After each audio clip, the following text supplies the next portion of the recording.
तो एग्जाम्पल के लिए यहाँ पर मेरे पास 2 डेट्स हैं। इन डेट्स के बीच हमको डिफरेंस निकालना है। इसके लिए हम 2 मेथड यूज़ कर सकते हैं। यहाँ पर हम दोनों ही मेथड का यूज़ देखेंगे। तो पहला मेथड बहुत ज़्यादा सिंपल है। हम इस डेट में से इस डेट को माइनस कर देंगे। तो हम देख सकते हैं यहाँ पर हमारे पास 501 501 दिन का डिफरेंस निकल कर आया है। सेकेंड मेथड का यूज़ देखते हैं। तो इसके लिए हम यूज़ करेंगे डेज फॉर्मूला का।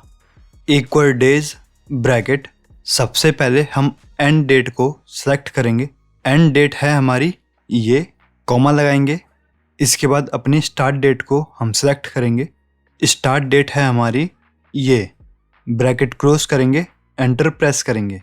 यहाँ पर भी हम देख सकते हैं 501 दिन का डिफरेंस निकल कर आया है। दोनों ही मेथड सिंपल हैं। जो भी मेथड आपके लिए कन्वीनियंट हो आप उसका यूज़ कर सकते हैं। ऐसे ही और एक्सेल के टिप्स एंड ट्रिक्स देखने के लिए आप प्लेलिस्ट को चेकआउट कर सकते हैं।